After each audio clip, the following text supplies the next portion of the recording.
ఈ సినిమాలో 4 different stories ఉన్నాయి. చూడ్డానికి అవి పంచతంత్ర కథల్లా అనిపించినా వాటిలో చాలా బోల్డ్ కంటెంట్ ఉంటుంది. పరాయి వ్యక్తితో ఇంటిమేట్ అవుతూ హస్బెండ్స్ ని బకరాలు చేసిన నలుగురు అమ్మాయిల కథే ఈ స్టోరీ. మరిక లేట్ చేయకుండా డైరెక్ట్ గా స్టోరీలోకి వెళ్దాం. ఈ కథలోని మెయిన్ క్యారెక్టర్ మానవ్. తనొక ఆస్పైరింగ్ ఫిలిం రైటర్. ప్రస్తుతం మానవ్ దగ్గర చాలా స్టోరీస్ ఉన్నా కనీసం ఒక్క స్టోరీనైనా ఏ ప్రొడ్యూసర్ కూడా యాక్సెప్ట్ చేయలేని కండిషన్ లో ఉన్నాడు. ఇక మానవ్ గర్ల్ ఫ్రెండ్ విషయానికొస్తే ఆమె పేరు రుచి. ప్రొఫెషనల్లీ తను సక్సెస్ఫుల్ ఫిలిం ఎడిటర్. అయితే ఒక రోజు రుచి తనకు తెలిసిన ప్రొడ్యూసర్ నితిన్ ని మానవ్ కి ఇంట్రడ్యూస్ చేస్తుంది. నితిన్ కి మానవ్ చెప్పిన స్టోరీ నచ్చినా కమర్షియల్ పాయింట్ ఆఫ్ వ్యూ లో ఆలోచించి ఆ స్క్రిప్ట్ లో చాలా చేంజెస్ ని అడుగుతాడు. కానీ అది మానవ్ కి అస్సలు నచ్చదు. దాంతో మానవ్ నితిన్ కి కావలసిన రిక్వైర్మెంట్స్ తో తన దగ్గరున్న 4 స్టోరీస్ ని చెప్పడం స్టార్ట్ చేస్తాడు. ఇక ఫస్ట్ స్టోరీ చూస్తే చాలా సంవత్సరాల క్రితం ఒక కార్పెంటర్ ఉండేవాడు. అతని పేరు కాశీ. కాశీ భార్య మాయ.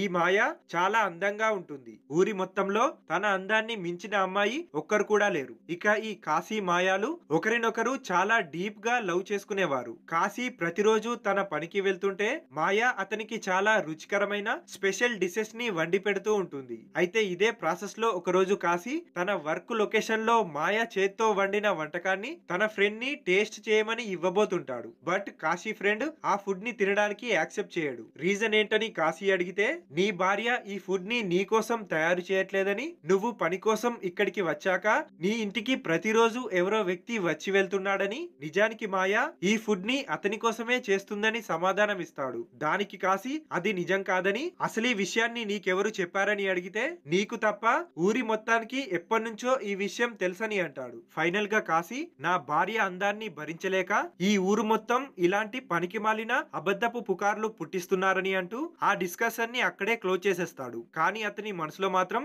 మాయపై అనుమానం క్రియేట్ అవుతుంది. రాత్రంతా అస్సలు నిద్ర పట్టదు. తన ఫ్రెండ్ అన్న మాటలు మైండ్ లోనే తిరుగుతూ ఉంటాయి. చివరిగా కాశీ ఒక ప్లాన్ వేసి రాజుగారు ఒక నెల కొరకు కోటలోకి పనికి రమ్మన్నారనే అబద్ధాన్ని మాయాతో చెప్తాడు. మొదట మాయ కాశీని కోటకు వెళ్ళడానికి ఒప్పుకోకపోతే అతని ఎలాగోలా మాయాకి నచ్చజెప్పి తర్వాత రోజే కోటకు బయలుదేరతాడు. ఇక మధ్యాహ్నం మాయ నీళ్ల కొరకు చెరువు దగ్గరికి వెళ్ళగానే అక్కడే చెట్ల మధ్యలో కనిపించకుండా దాక్కున్న కాశీ మాయ బయటికి వెళ్లడం చూసి తను ఇంట్లోకెళ్లి మంచం కింద దాక్కుంటాడు. అర్ధరాత్రి అవుతుంది. కాశీ ఇంకా మంచం కిందనే ఉండిపోయాడు. అయితే కాసేపటికి మాయ అప్పుడే స్నానం చేసి కొత్త బట్టల్లో పూలు పెట్టుకొని రెడీ అవుతూ కనిపిస్తూ ఉంటుంది. అలాగే ఎవరో వ్యక్తి ఇంట్లోకొచ్చి కాశీ దాక్కున్న మంచం పైనే పడుకుంటాడు. అది చూసిన కాశీకి తన ఫ్రెండ్ చెప్పిన మాటలు నిజమేనని అర్థమై మాయపై చాలా కోపంగా ఉంటాడు. ఇక మాయ తన ప్రియుడి దగ్గరికి వెళ్తుండగా ఆమె కాలు అనుకోకుండా మంచం కిందున్న కాశీ కాలికి తగులుతుంది. దాంతో ఆమెకి పరిస్థితి అర్థమై తన ప్రియుడికి సైగల ద్వారా కాశీ ఇక్కడే ఉన్నాడన్న విషయాన్ని చెప్పి ఈ సిచ్యువేషన్ నుండి బయటపడేందుకు తనొక ప్లాన్ వేస్తుంది. కాశీకి వినిపించేలా తన ప్రియుడితో ఓ మహాపురుషుడా, నిన్ను నా ఇంటికి పిలవడానికి కారణం ప్రొద్దున నేను ఋషి దగ్గరికి వెళ్తే ఆ ఋషి నీ భర్త ప్రాణాలకు హాని ఉందని చెప్పాడని, దానికి పరిష్కారం ఏంటని అడిగితే నువ్వు నీ భర్తతో కాకుండా ఇంకెవరితోనైనా ఇంటిమేట్ అవ్వాలని చెప్పాడని, అప్పుడు మాత్రమే నీ భర్త ప్రాణాలు కాపాడబడి నువ్వు ఇంటిమేట్ అయిన వ్యక్తి చనిపోతాడని చెప్పాడని చెప్తుంది. ఇదంతా విన్న కాశీ మాయా చెప్తుందంతా నిజమే అనుకొని అనవసరంగా ఆమెను అపార్థం చేసుకున్నందుకు బాధపడతాడు. అలాగే ప్రస్తుతం అక్కడున్న వ్యక్తి మాయాతో ఇంటిమేట్ అవ్వడానికి ఒప్పుకోవాలని దేవుణ్ణి ప్రార్థిస్తూ ఉంటాడు. ఇక ఇటువైపు మాయ నా భర్త ప్రాణాలు కాపాడేందుకు నాకు సహాయం చేయమని తన ప్రియుణ్ణి అడుగుతుంది. అప్పుడు అతను దానికి తను సిద్ధమేనని చెప్పి వాళ్ళిద్దరూ కాశీ ముందే ఇంటిమేట్ అవుతారు. ఇక్కడితో ఫస్ట్ స్టోరీ కంప్లీట్ అవుతుంది. సెకండ్ స్టోరీ ప్రాచీన కాలంలోని మహారాజుల సమయం. 70 సంవత్సరాల రాజా నీర్గుమ్స్ మిడిల్ ఏజ్ లో ఉన్న ఒక అందమైన యువతిని మ్యారేజ్ చేసుకున్నాడు. ఈ రాణి కోటలో ఆడంబర జీవితాన్ని గడుపుతున్న బెడ్ టైమ్ లో మాత్రం నీర్గుమ్స్ తో సాటిస్ఫాక్షన్ గా ఉండదు. దాంతో ఆమె నీర్గుమ్స్ ఫ్రెండ్ కొడుకైన చంద్రేష్ పై ఫోకస్ చేస్తుంది. తను డైరెక్ట్ గా అతనితో మాట్లాడలేక దాసీకి విషయం మొత్తం చెప్పి ఎలాగైనా ఒకసారి అతనితో ఇంటిమేట్ అయ్యేందుకు సెట్ చేయమని అడుగుతుంది. రాణి సిచ్యువేషన్ ని అర్థం చేసుకున్న దాసి చంద్రేష్ దగ్గరికి వెళ్లి మ్యాటర్ మొత్తాన్ని డీటెయిల్డ్ గా ఎక్స్ప్లెయిన్ చేస్తే చంద్రేష్ రాణి ఇచ్చిన ఆఫర్ ని రిజెక్ట్ చేస్తాడు. దాసీకి రాణితో తను ఇంటిమేట్ అవ్వనని ఖచ్చితంగా చెప్పేస్తాడు. కానీ అదే రోజు రాత్రి చంద్రేష్ కి రాణి తన దగ్గరికి వచ్చినట్లు, తను ఆమెతో ఇంటిమేట్ అవుతున్నట్లు డ్రీమ్ వస్తుంది. ఇటువైపు రాణి తన ఫిజికల్ నీడ్స్ ని రాజా నీర్గుమ్స్ పూర్తి చేయలేకపోవడంతో ఎలాగైనా చంద్రేష్ తో సెక్సువల్ ప్లెజర్స్ ని కావాలనుకుంటుంది. మళ్ళీ ఒకసారి దాసిని చంద్రేష్ దగ్గరికి పంపిస్తుంది.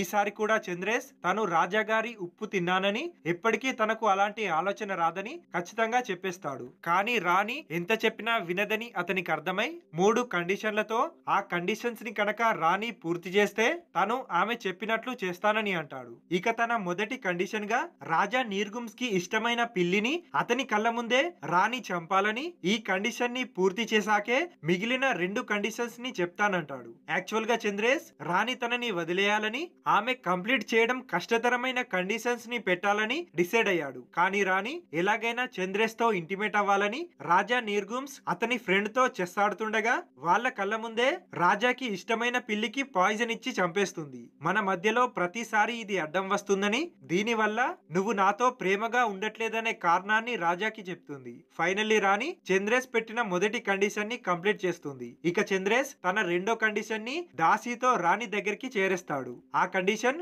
రాజా నీర్గుమ్స్ దంతం ఒకటి కట్ చేయడం. దీనికి కూడా రెడీ అయిన రాణి రాజాకి పాన్ను తినిపించే సిచ్యువేషన్ లో అతని పన్నొకటి పాడైపోయిందని, దాన్ని వెంటనే తొలగించకపోతే నువ్వింకా త్వరగా ముసలివాడైపోతావని, అలాగే మిగిలిన పనులన్నీ పాడైపోతాయని రాణి రాజాని కంప్లీట్ గా భయపెడుతుంది. ఇక చేసేదేమి లేక రాజా నీర్గుమ్స్ రాణి చెప్పిన పంటిని తీసేయడానికి రెడీ అవుతాడు. ఇలా చంద్రేష్ సెకండ్ కండిషన్ కూడా కంప్లీట్ అవుతుంది. ఫైనల్ గా చంద్రేష్ తన మూడో కండిషన్ అయిన రాణి పూర్తి చేయడానికి చాలా కష్టమైన పనిని చెప్తాడు. ఆ కండిషన్ తను ఎట్టి పరిస్థితుల్లో రాజా ముందే ఆమెతో ఇంటిమేట్ అవ్వాలని చెప్తాడు. అది వీలు కాకపోతే రాణిని తనపై ఆశలు వదులుకోమని చెప్తాడు. ఆ కండిషన్ రాణికి చాలా కఠినంగా అనిపిస్తుంది. అయినా అతనిపై ఉన్న ఫీలింగ్స్ వల్ల ఆమె మైండ్ చాలా షార్ప్ గా పనిచేస్తుంది. ఫైనల్లీ తనొక మంచి ప్లాన్ తో ఆ చివరి కండిషన్ ని కూడా పూర్తి చేసేందుకు రెడీ అవుతుంది. ఆ ప్లాన్ ఏంటో చంద్రేష్ కి కూడా డీటెయిల్డ్ గా ఎక్స్ప్లెయిన్ చేస్తుంది. ఇక ఒక రోజు నైట్ రాజా నీర్గుమ్స్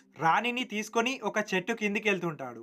అక్కడే చంద్రేష్ కూడా ఉంటాడు. కాసేపటికి రాణి ఈ చెట్టు ఫలం ఒకటి తనకు తినాలనుందంటే చంద్రేష్ తన ఫలాన్ని తెస్తానని చెప్పి చెట్టు ఎక్కుతాడు. ఫైనల్ గా ఒక ఫలం తెంపాక కిందున్న రాజా రాణిలను చూస్తూ చాలా కంగారు పడుతూ రాజావారు అసలు మీరేం చేస్తున్నారని అంటాడు. 4 గోడల మధ్య చేయాల్సింది ఇలా 6 బయట ఎందుకు చేస్తున్నారని కంగారుగా అంటుంటాడు. దానికి రాజా అసలు నువ్వేం మాట్లాడుతున్నావని అడిగితే చెట్టు దిగిన చంద్రేష్ మీరిద్దరూ ఇంటిమేట్ అవ్వడం చూశానని అంటాడు. ఆ మాటకు కోప్పడిన రాణి అదెలా సాధ్యమని, అసలు నిజమేంటో తెలియాలంటే రాజా నీర్గుమ్స్ ని చెట్టెక్కమని చెప్తుంది. అప్పుడు రాజా ఆమె మాటలు విని చెట్టెక్కితే కింది వైపు ఉన్న రాణి తన పథకం ప్రకారం చంద్రేష్ తో ఇంటిమేట్ అవుతూ ఉంటుంది. అది చూసి కోపంతో రాజా చెట్టు దిగి చంద్రేష్ ని చంపబోతుంటే చెట్టుపై ఉన్నప్పుడు నాకు కూడా మీరిద్దరూ ఇంటిమేట్ అవుతూ కనిపించారని, నేను రాణిని ఏం చేయలేదని ఇంద్రేష్ అంటాడు. ఇంతలోపే రాణి దాసి చనిపోయిందనుకుంటున్న రాజా పిల్లిని వీళ్ళ దగ్గరికి వదిలేస్తుంది.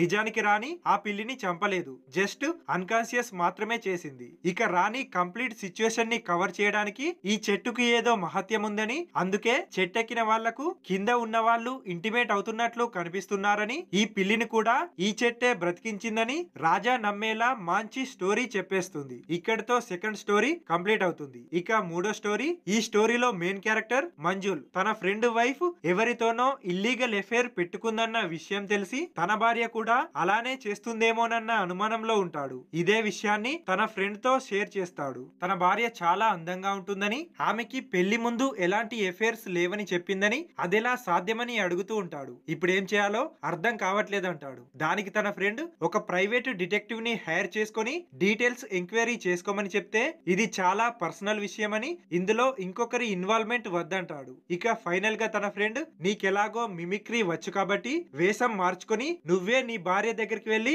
ఆమెని టెస్ట్ చేయమంటాడు. ఈ ఐడియా మంజులకి చాలా బాగా నచ్చుతుంది. నెక్స్ట్ డేనే ఆఫీస్ వర్క్ పై బెంగళూరు వెళ్తున్నానని తన భార్య రాధాతో చెప్పి మారు వేషంలో తనే తన ఫ్రెండ్ లా రాధాని కలిసి ఆమెని సెడ్యూస్ చేసే ప్రయత్నం చేస్తుంటాడు. కానీ రాధా అతనికి లొంగకుండా మొహంపై ఒక పంచు వేసి అక్కడి నుంచి వెళ్లిపోతుంది. అయినా కూడా అనుమానం తీరని మంజుల్ ఈసారి తన బాస్ వేషం వేసుకుని వస్తాడు. డిన్నర్ చేసే టైంలో ఆమెతో మిస్బిహేవ్ చేస్తే రాధా అతని మొహంపై పంచ్ వేసి వెంటనే ఇంట్లో నుంచి వెళ్లిపోమంటుంది. ఇక ఫైనల్ గా ఒక రోజు మంజుల్ గెటప్స్ చేంజ్ చేసుకుని వచ్చింది తనే అని రాధాకి రివీల్ చేస్తాడు. అప్పుడు రాధ మంజుల్ తనని అనుమానించడం తట్టుకోలేకపోతుంది.